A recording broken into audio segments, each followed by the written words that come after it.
Hello students, कैसे हैं आप लोग। आई होप आप लोगों की पढ़ाई बहुत अच्छी चल रही होगी। आज हम बहुत दिनों बाद क्लास करने वाले हैं।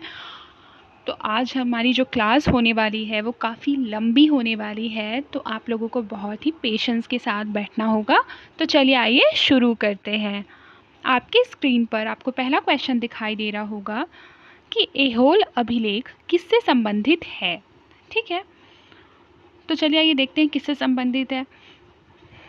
बिल्कुल करेक्ट, ऐहोल अभिलेख जो है वो पुलकेशिन द्वितीय से संबंधित है। Option number D. सॉरी, मैं कलर चेंज कर लेती हूँ, एक minute. Yes, that is done. Yes, Pulakeshin द्वितीय। ठीक है, ये हो गया हमारा। फिर हमारा अगला क्वेश्चन है कि संस्कृत में लिखा गया प्रथम अभिलेख निम्नलिखित में से किस शासक के काल से संबंधित है। तो ये शक शासन रुद्र दमन से रिलेटेड है। Option number A.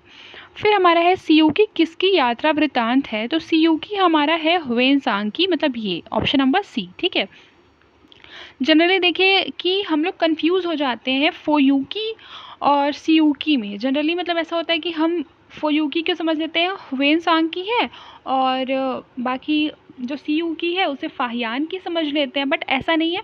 अगर हमें इसे मेमोराइज करना हो या फिर अच्छी तरह से याद करना है तो हम इसे निमोनिक से याद कर सकते हैं। देखिए फोयूकी, ठीक है, मैं लिख देती हूँ फोयूकी। तो मैंने इसे ऐसे याद किया कि फ से स्टार्ट हो रहा है, मतलब ये जो लिखा है वो फाहियान ने लिखा है, सिर्फ याद करने के लिए है। और फिर जो बच गया हमारा यानी कि सी यू की, वो हमारा ह्वेनसांग ने लिखा है। ठीक है, आपको ऐसे याद करने में इजी होगा, इसलिए मैंने आपको बता दिया है। फिर हमारा अगला क्वेश्चन है कि पशुओं को पालतू बनाए जाने का जो प्राचीनतम साक्ष्य होता है वो किन दो स्थलों से होता है। तो उसका जो करेक्ट आंसर हो जाएगा वो हमारा हो जाएगा बुर्जहोम और चिरांद। ठीक है, मतलब कि ऑप्शन नंबर सी, बुर्जहोम और चिरांद।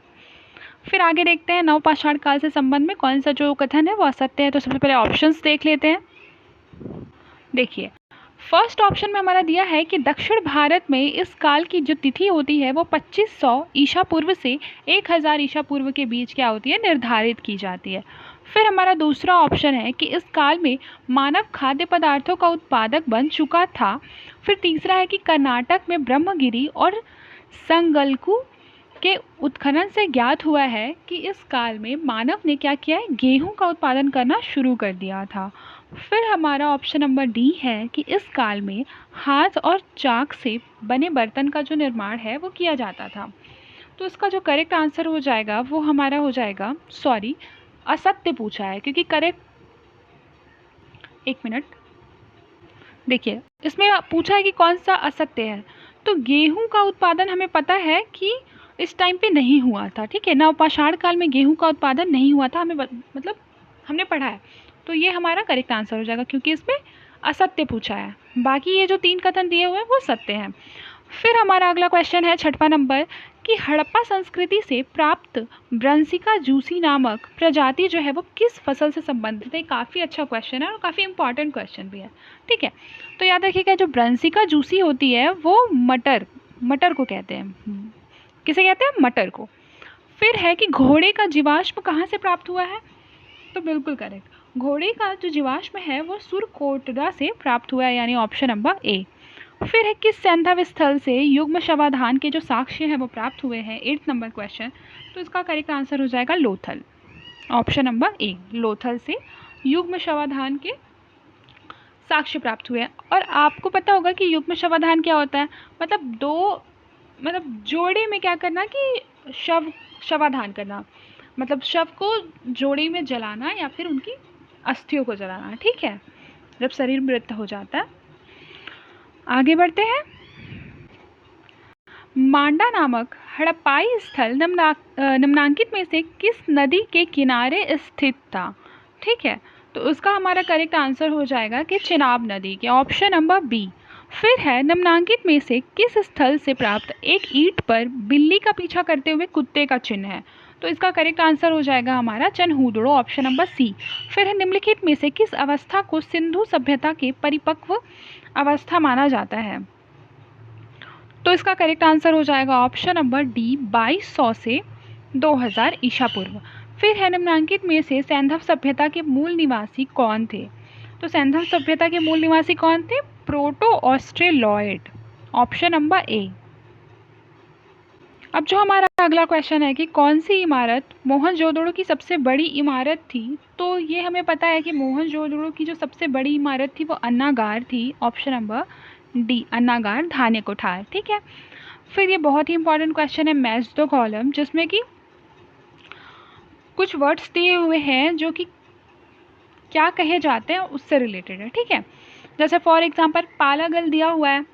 अब हमें पता करना है कि पालागल क्या होता है। ठीक है, तो हमें वो पता है कि पालागल जो होता है वो प्राचीन काल में राजा का मित्र कहा जाता था। भागदूत जो है वो कर संग्रह करता होता था। जो स्पश है वो गुप्तचर होते थे, और जो राजपति है वो चारागाह का अधिकारी होता था। यानी कि ऑप्शन नंबर ए जो है वो इसका करेक्ट आंसर हो जाएगा। ठीक है, फिर देखना है अगला क्वेश्चन है कि कौन सा जो युग्मों में से कौन सा असत्य है। ठीक है, तो हमें पता है कि होता ऋग्वेद में मिलता है, अर्धव्यू हमारा मिलता है यजुर्वेद में, उद्गाता सामवेद में, यानी कि अजमेर दस्यु सरदार, ये हमारा ऑप्शन नंबर सी जो है इसका करेक्ट आंसर है, क्योंकि ये रॉन्ग है। ठीक है, आगे बढ़ते हैं।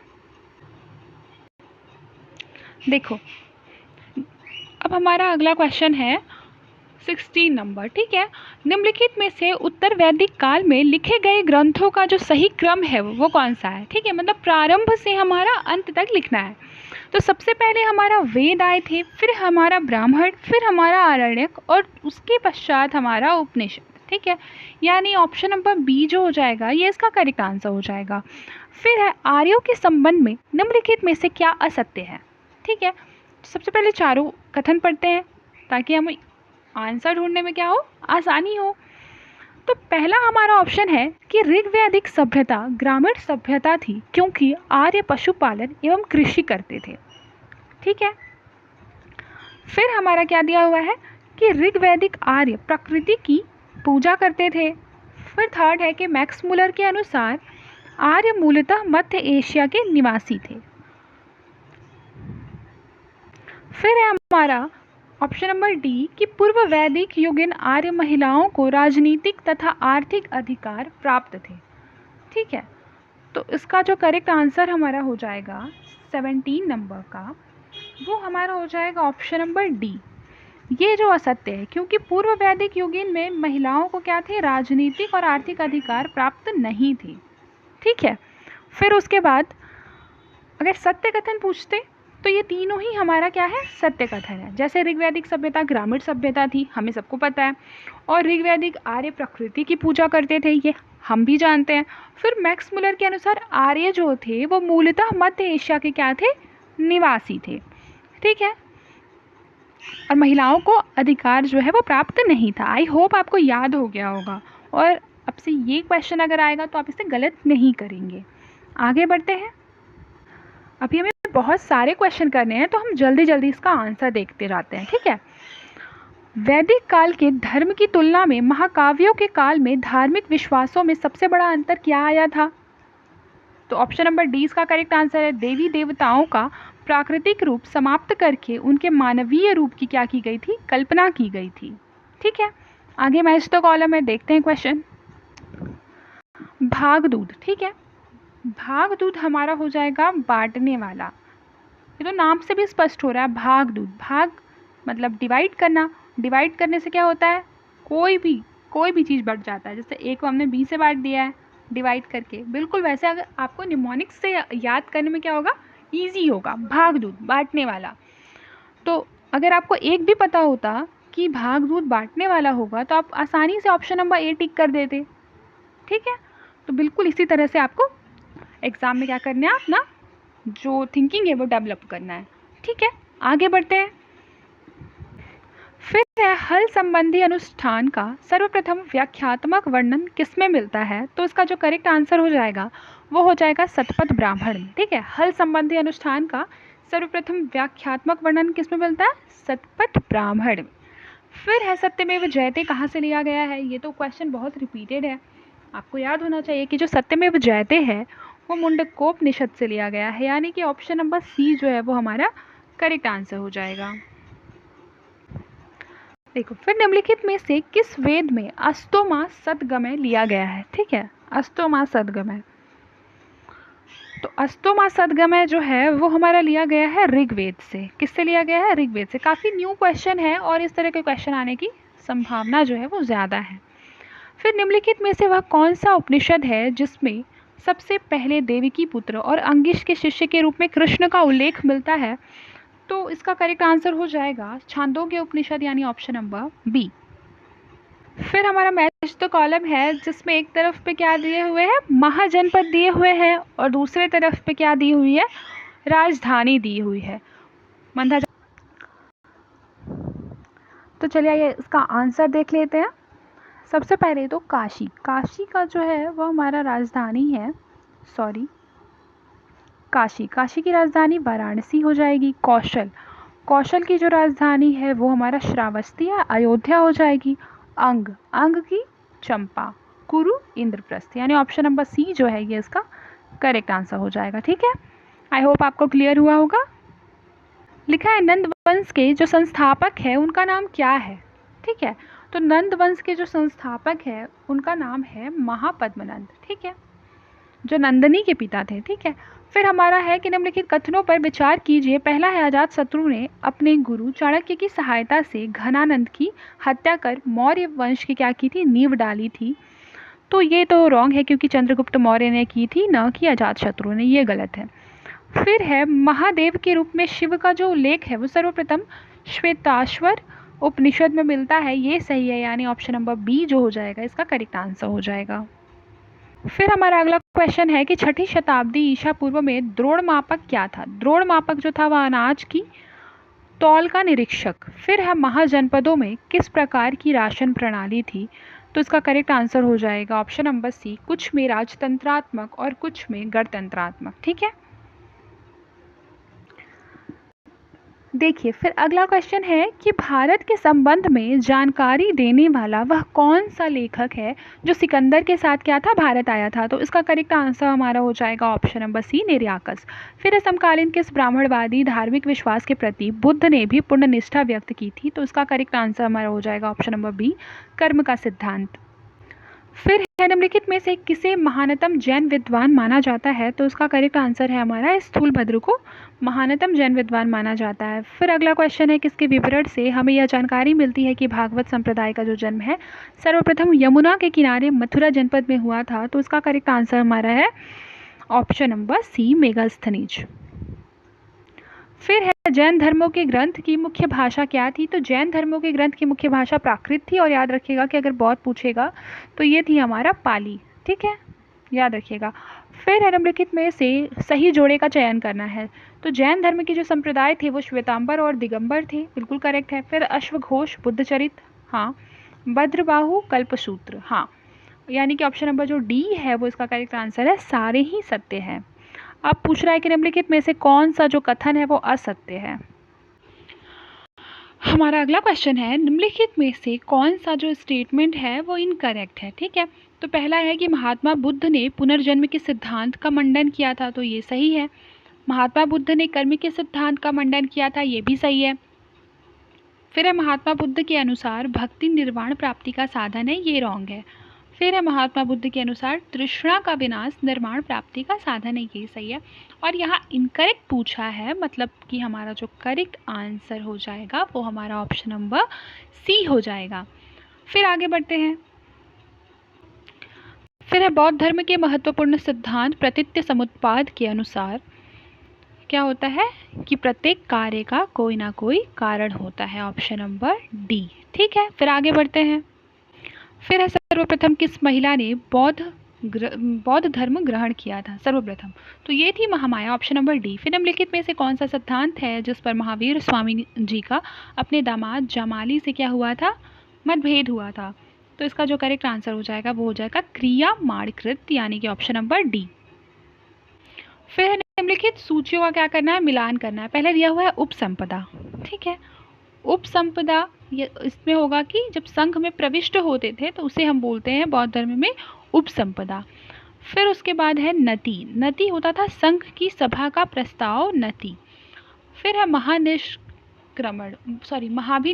महाभिनिष्क्रमण जो है, जब आपको पता होगा बुद्ध ने गृह का जो त्याग किया था उसे हम कहते हैं, उस घटना को महाभिनिष्क्रमण। फिर हमारा है अनुसावन। अनुसावन का अर्थ है कि प्रस्ताव का पाठ करना। फिर है बौद्ध धर्म के विषय में प्रश्नोत्तर रूप में जानकारी हमें किस ग्रंथ से होती है, तो हमें इसकी जो जानकारी है वो मिलिंद पन्हों से होती है। किससे होती है? मिलिंद पन्हों से, ऑप्शन नंबर बी। फिर है दिव्यावदान। अशोक को बौद्ध धर्म में दीक्षित करने का श्रेय उपगुप्त नामक बौद्ध भिक्षु को प्रदान करता है। और फिर दिया हुआ है कि महावंश के अनुसार महेंद्र और संघमित्रा अशोक के शासनकाल में स्वर्ण भूमि पर बौद्ध धर्म का प्रचार करने गए थे। और इसमें से कौन सा स्टेटमेंट करेक्ट है वो पूछ रहा है। तो ये जो हमारा स्टेटमेंट है पहला, वो बिल्कुल सही है, और ये स्टेटमेंट जो है ये हमारा रॉन्ग है। फिर है बिंदुसार की मृत्यु के समय अशोक निम्नलिखित में से किस स्थान का वायसराय था, तो उसका करेक्ट आंसर हो जाएगा उज्जैन का। प्राचीन काल में प्रचलित 8 प्रकार के विवाहों में सबसे आदर्श विवाह कौन सा था? ब्रह्म विवाह। आप बता सकते हैं क्या ब्रह्म विवाह क्या होता है? देखिए, ब्रह्म विवाह होता है कि जब एक पिता होता है वो अपनी पुत्री के लिए क्या करता है, एक बहुत ही योग्य वर की तलाश करता है और उससे उसका विवाह करवाता है, ये हमारा ब्रह्म विवाह होता है। ठीक है, आई होप आपको क्लियर हुआ होगा। फिर उसके बाद है चोल शासक राजराज प्रथम द्वारा बनवाया गया द्रविड़ शैली का सुप्रसिद्ध मंदिर कौन सा है, तो ये तंजौर का शिव मंदिर। फिर पर्वत शिलाओं को काटकर मंदिर निर्माण की जो कला है वो किसने विकसित की थी, तो ये विकसित की थी चालुक्य ने। ठीक है, फिर है हमारा कि कांची का कैलाशनाथ मंदिर किसने बनवाया है, तो कांची का जो कैलाशनाथ मंदिर है वो नरसिंह वर्मन द्वितीय ने बनवाया है, ऑप्शन नंबर सी। देखिए, फिर हमारा जो अगला क्वेश्चन है वो है चोल शासक का सर्वाधिक विदेश व्यापार किसके साथ हुआ था, तो ये चीन के साथ हुआ था। फिर है चोलों की जो प्रशासनिक व्यवस्था है उसके ऊपर से नीचे का क्या क्रम था, तो देखिए सबसे पहले मंडलम आता था, फिर वलनाडु और फिर कुर्रम, यानी कि ऑप्शन नंबर डी जो होगा इसका करेक्ट आंसर हो जाएगा। फिर हमारा अगला क्वेश्चन है, एक तरफ राजा दिए हुए हैं और दूसरी तरफ राज्य दिए हुए हैं और हमें क्या करना है, मैच करना है। तो चलिए आइए देख लेते हैं। सबसे पहले चंड प्रद्योत। चंड प्रद्योत जो है वो अवंती राज्य के राजा थे। फिर उदयन जो थे वो वत्स। ठीक है, फिर प्रसेनजित जो है वो हमारा कौशल राज्य के क्या थे, राजा थे। अजात शत्रु हमारा थे मगध के, यानी ऑप्शन नंबर सी जो हो जाएगा ये इसका, सी जो हमारा हो जाएगा इसका करेक्ट आंसर हो जाएगा। देखिए, अब वैदिक नदियाँ दी हुई है, फिर आधुनिक नाम दिया हुआ है। मैच द कॉलम जो है वो पीसीएस का तो सबसे फेवरेट क्वेश्चन होता है। बहुत सारा क्वेश्चन जो होता है वो मैच द कॉलम दिया हुआ होता है, तो हमें क्या करना है, इसका अच्छे से प्रिपरेशन करके जाना है। अब देखिए, वैदिक नदियाँ और आधुनिक नाम, तो कुंभा। ठीक है, कुंभा नदियाँ जो है उसका आधुनिक नाम है काबुल। परुष्णी का जो आधुनिक नाम है वो हमारा है रावी को परुष्णी। सदानीरा हमारा गंडक का नाम है। शतुद्री जो है वो सतलज को कहता है, यानी ऑप्शन नंबर बी जो है इसका करेक्ट आंसर हो जाएगा, ऑप्शन नंबर बी। आगे बढ़ते हैं। फिर है प्राचीन काल में भारत पर आक्रमणों के संबंध में निम्नलिखित में से कालानुक्रम से सजाना है। ठीक है, तो सबसे पहले हमारा आए थे ईरानी के बाद यूनानी के बाद हमारा आए थे शक के बाद कुषाण सबसे अंतिम में आए थे। तो सबसे अंतिम में 3 कौन सा है, ऑप्शन नंबर बी। तो ऑप्शन नंबर बी जो हो जाएगा इसका करेक्ट आंसर हो जाएगा। फिर हमारा मैच तो कॉलम में एक तरफ पे तीर्थंकर, दूसरे तरफ पे उसके प्रतीक दिए हुए हैं। ये भी बहुत इंपॉर्टेंट क्वेश्चन है। ठीक है, तो चलिए आइए मैच कर लेते हैं इसे। ऋषभदेव तीर्थंकर थे। अब उनका जो प्रतीक चिन्ह है वो क्या है, बिल्कुल करेक्ट, उनका प्रतीक चिन्ह साढ़ है। फिर है अजीतनाथ का जो प्रतीक चिन्ह है वो हाथी है। पार्श्वनाथ का हमारा सांप है। और महावीर जी का सिंह है। महावीर जी का तो आपको याद होना ही चाहिए, महावीर जी का क्या है, सिंह है। ठीक है, जिसे हम कहते हैं लायन, ऑप्शन नंबर सी। आगे बढ़ते हैं। देखिए, बुद्ध के संदर्भ में निम्न को सही सुमेलित करना है। पहला एक सूची 1 और सूची 2 को। सबसे पहले जन्म, बुद्ध के जन्म का जो चिन्ह है वो उसे क्या कहते हैं, बिल्कुल सही, उसे कहते हैं कमल। फिर गृह त्याग, गृह त्याग को हम कहते हैं घोड़ा। फिर ज्ञान, ज्ञान को हम पीपल, और निर्वाण जो है वो उनका पदचिन्ह, यानी ऑप्शन नंबर सी जो हो जाएगा ये इसका करेक्ट आंसर हो जाएगा, ठीक है, ना कि बी। फिर है ऋग्वैदिक राजा कोई प्रशासनिक तंत्र नहीं रखता था क्योंकि ऋग्वैदिक अर्थव्यवस्था इसके उपयुक्त नहीं थी, ऑप्शन नंबर बी। निम्न में से कौन सा युग में जो है असत्य है, तो उसका करेक्ट आंसर हो जाएगा आहार संस्कृति मध्य प्रदेश, ये जो है असत्य है। बाकी बुर्ज होम कश्मीर का है, ज्ञानेश्वर संस्कृति राजस्थान का है, जोरवे महाराष्ट्र का है, आहार संस्कृति मध्य प्रदेश का नहीं है। आप मुझे कॉमेंट बॉक्स में बताएंगे कि जो आहार संस्कृति है वो कौन से स्टेट से रिलेटेड है, ठीक है।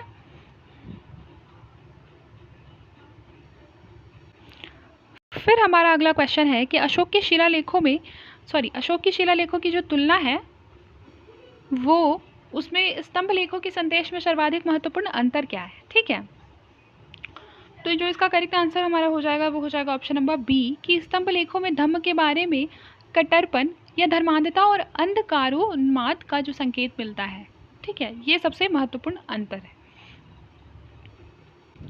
देखिए, जैन सम्मेलन और अध्यक्ष प्रथम पाटलिपुत्र, देखिए जैन सम्मेलन जो हुआ था वो हमें पता है कि प्रथम सम्मेलन जो है जैन का वो पाटलिपुत्र में हुआ था, लेकिन उसके अध्यक्ष कौन थे उससे मैच करना है। तो प्रथम जैन सम्मेलन के जो अध्यक्ष थे वो स्थूलभद्र थे। द्वितीय सम्मेलन जो कि मथुरा में हुआ था उसके जो अध्यक्ष हैं वो आर्य स्कंदिल थे। फिर है तृतीय जैन सम्मेलन जो कि वल्लभी में हुआ था, इसके जो अध्यक्ष है वो है देवार्धी क्षमा श्रमण, ठीक है।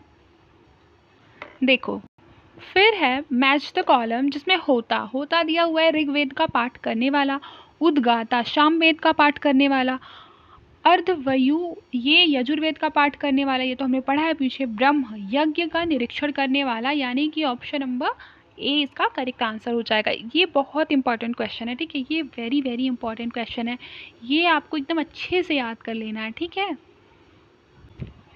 देखिए, लिखा है निम्नलिखित कथनों पर विचार करना है और सही उत्तर का चयन करना है। हर्ष ने अपनी बहन का विवाह गौड़ नरेश शशांक के साथ किया था, ये बिल्कुल गलत है। मौखरी नरेश गृहवर्मा ने हर्ष के अग्रज राजवर्धन की हत्या कर दी थी, ये भी गलत है, यानी ऑप्शन नंबर डी इसका करेक्ट आंसर है। वैदिक युग में इसमें 4 ऑप्शन है, क्या नहीं था या क्या प्रमुख था। तो वैदिक युग में विधवा पुनः विवाह कर सकती थी, ठीक है, वैदिक युग में ऐसा था। बाकी बहुविवाह नहीं था, बाल विवाह भी नहीं था वैदिक युग में, और पत्नी का समाज में उचित स्थान नहीं था, लेकिन हाँ विधवा पुनः विवाह क्या कर सकती थी। देखिए, अशोक की धम्म नीति का मूल मंत्र या सिद्धांत क्या था, तो अशोक की जो मूल मंत्र या सिद्धांत था धम्म नीति का वो था सबसे बड़ा संयम। फिर है मौर्य शासन का क्या एक रूप है, मौर्य शासन का रूप है उदार या कल्याणकारी निरंकुशवाद, ठीक है, ऑप्शन नंबर सी। फिर हम मौर्यकालीन कला के संबंध में निम्नलिखित में से क्या असत्य है, तो इसका करेक्ट आंसर हो जाएगा ऑप्शन नंबर सी, मौर्यकाल में वास्तुकला एवं काष्ठकला अविकसित थी। फिर उसके बाद हम अगला क्वेश्चन देखते हैं कि यूनानी राजदूत मेगास्थनीज भारत में किसके दरबार में उपस्थित हुआ था, तो इसका करेक्ट आंसर जो है वो हमारा हो जाएगा option number B, Chandragupta Maurya. फिर निम्नलिखित में से किसने पाटलिपुत्र को पोलीब्रोथा कहा है, ठीक है, तो इसका करेक्ट आंसर हमारा हो जाएगा ऑप्शन नंबर डी, मेगास्थनीज ने। फिर हमारा अगला क्वेश्चन है निम्नलिखित में से अशोक का कौन सा अभिलेख ब्रुस्त्रोफेदन तरीके से लिया गया है, तो इसका करेक्ट आंसर हमारा हो जाएगा ऑप्शन नंबर डी, लमघान शिलालेख, ठीक है। फिर भारत द्वारा सर्वाधिक निर्यातित धातु था, तो इसका करेक्ट आंसर हो जाएगा लोहा और इस्पात। फिर हमारा अगला क्वेश्चन है कि बौद्ध विद्वानों ने गुप्तोत्तर काल में मुद्रा अर्थव्यवस्था के पतन की व्याख्या करते हुए इसे किस तथ्य का द्योतक माना है, तो उसका करेक्ट आंसर हो जाएगा ऑप्शन नंबर ए, सामंतवाद का उदय। देखो, फिर है कनिष्ठ के दरबार में निम्न में से कौन बौद्ध दार्शनिक नहीं था, तो इसका करेक्ट आंसर हमारा हो जाएगा ऑप्शन नंबर डी, मोदगलायन, ठीक है। फिर है कि मौर्य के बाद दक्षिण एशिया में सबसे शक्तिशाली साम्राज्य किसका था, तो इसका करेक्ट आंसर हमारा हो जाएगा कुषाण का, ऑप्शन नंबर डी। ठीक है। फिर है, निम्नलिखित में से किस अभिलेख से यह पता चलता है कि कलिंग नरेश खारवेल ने सातवाहन नरेश सातकर्णी प्रथम को क्या कर दिया था, परास्त कर दिया था। तो उसका करेक्ट आंसर हो जाएगा हाथी गुम्फा अभिलेख। फिर बौद्ध कला का प्रसिद्ध केंद्र कौन सा था, तो बौद्ध कला का प्रसिद्ध केंद्र जो था हमारा अमरावती था। फिर यदि बात करें देश के किन स्थानों पर आदि गुरु शंकराचार्य की पीठों की स्थापना की गई है, तो इसका करेक्ट आंसर हमारा हो जाएगा option number D, Badrinath, Sringeri, Puri और द्वारका। ये भी काफ़ी इंपॉर्टेंट क्वेश्चन है। फिर है कि मोहनजोदड़ो स्नानागार के पूर्व में स्थित स्तूप का जो निर्माण है वो किस काल में हुआ था, तो इसका करेक्ट आंसर हो जाएगा कुषाण काल में। देखिए, फिर हमारा अगला क्वेश्चन है कि गांधार कला के विषय में निम्नलिखित में से कौन सा जो कथन है वह सत्य है, तो इसका करेक्ट आंसर हो जाएगा शिल्प और तकनीक यूनानी तथा विषय और कला के प्रतीक भारतीय है। ये बिल्कुल रॉन्ग है, बाकी सारे सही हैं कि विषय और कला के जो प्रतीक है वो यूनानी होते हैं गांधार कला में। विषय और कला यूनानी, शिल्प और तकनीक जो है वो भारतीय। विषय और कला के प्रतीक शिल्प और तकनीक सभी यूनानी है, ये भी सही है। ठीक है। फिर विषय और कला के प्रतीक शिल्प और तकनीक सभी भारतीय, ये भी सही है। लेकिन शिल्प और तकनीक यूनानी नहीं थे, शिल्प और तकनीक क्या थे, भारतीय होते हैं। शिल्प और तकनीक भारतीय होते हैं।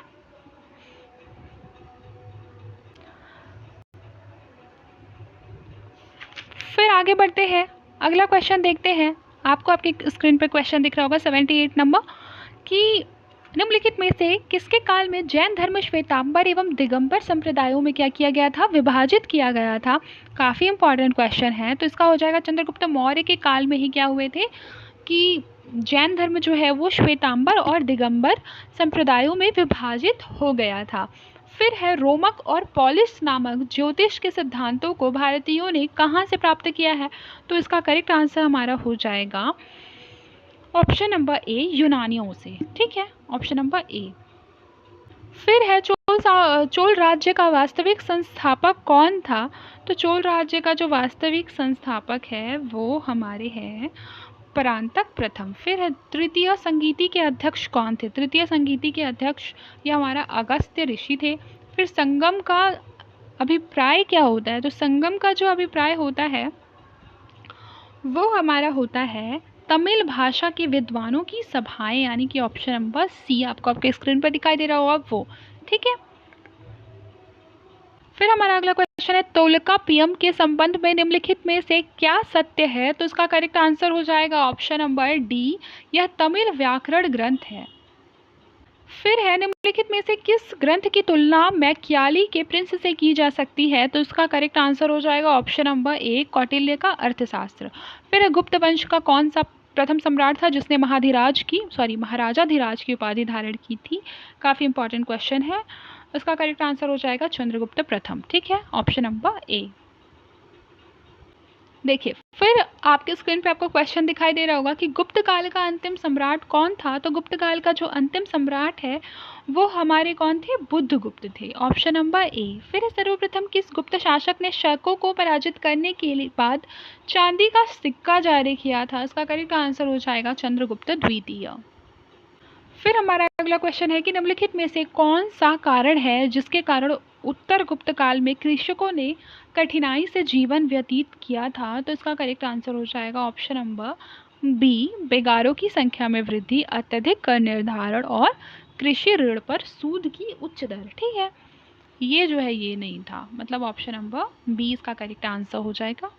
फिर देखिए कि गुप्त काल के प्रसिद्ध कला केंद्र कौन कौन से थे, तो उसका करेक्ट आंसर हमारा हो जाएगा ऑप्शन नंबर डी, मथुरा और सारनाथ। फिर एक इस गुफा अजंता की किस गुफा में नंबर में नहाते हुए शक्ति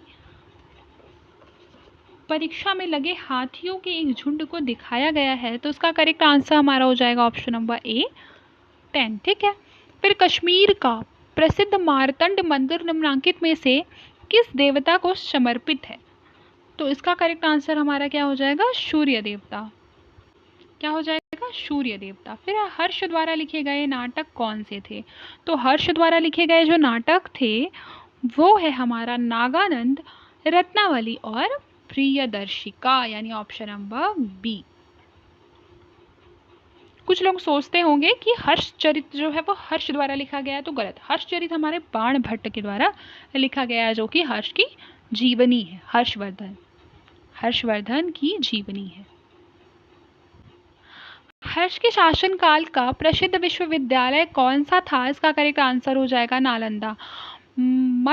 मंडपिका शब्द का शाब्दिक अर्थ क्या है? तो ये हो जाएगा, क्या लिखा है? चुगीघर। ठीक है, मंडपिका का जो शाब्दिक अर्थ है चुगीघर। ये काफ़ी न्यू क्वेश्चन है और ये आपको क्या करना है, अच्छे से याद करना है। फिर हमारा अगला क्वेश्चन है, मलकर और तुरुष्कदंड क्या थे, है ना? तो इसका करेक्ट आंसर हो जाएगा, लूटमार करने वाले जनजातियों से सुरक्षा के लिए केंद्रीय शासन के द्वारा आरोपित एक पथकर, यानी option number B is correct answer. हमारा अगला क्वेश्चन मैच द कॉलम से रिलेटेड है, तो चलिए आइए देखते हैं। एक तरफ है सरहिंदी, व्याकरण, मुद्रा और अदय। अच्छा, और ये किससे रिलेटेड है वो हमें देखना है। तो आइए सबसे पहले से मैच करते हैं। सरहिंदी, ऑप्शंस देख लेते हैं। बिल्कुल, अब हमें ऑप्शन दिखाई दे रहे हैं। ठीक है, सरहिंदी जो है वो हमारा होता था अश्वसेना का अधिकारी। फिर है व्याकरण, लेखा जोखा विभाग। मुद्रा हमारा होता था पासपोर्ट जारी करने वाला विभाग। अदय यानी कि कर, यानी ऑप्शन नंबर सी जो हो जाएगा ये इसका करेक्ट आंसर हो जाएगा। उसके बाद है कि अपने अभिलेखों में हिंदी की देवनागरी लिपि का प्रयोग करने वाला जो शासक था वो थे हमारे चंदेल प्रथम, यानी ऑप्शन नंबर ए। इन्होंने देवनागरी लिपि का प्रयोग किया था, चंदेल शासकों ने। फिर हमारा अगला क्वेश्चन है कि किस राज्य का जो इतिहास है वह कलहण की राज तरंगणी से ज्ञात होता है?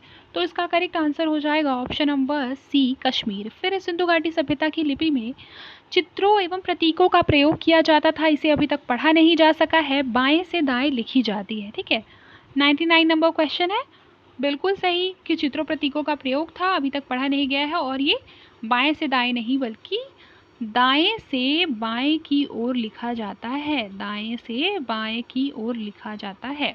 ठीक है, अच्छे से याद रखिएगा, ऑप्शन नंबर ए इसका करेक्ट आंसर हो जाएगा।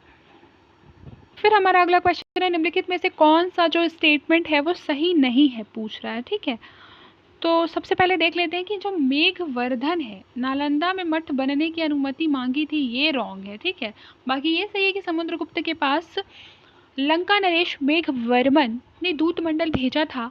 ये भी सही है कि अपनी विजयों के उपरांत समुद्रगुप्त ने अश्वमेध यज्ञ किया था और समुद्रगुप्त को उसके सिक्कों पर वीणा बजाते हुए दिखाया गया है, ये भी सही है। ये जो है रॉन्ग है, मतलब करेक्ट आंसर हमारा बी हो जाएगा। ये आज के क्लास का हमारा लास्ट क्वेश्चन है, जिसमें आपको एक मैच द कॉलम दिखाई दे रहा होगा और फिर ये क्वेश्चन है। ठीक है, तो चलिए सबसे पहले देख लेते हैं।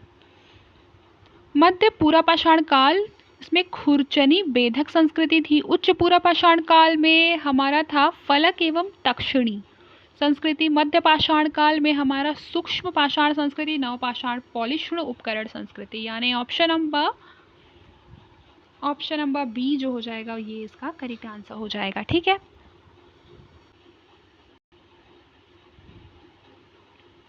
देखिए मैच द कॉलम हमने सबसे पहले देख लिया, सॉरी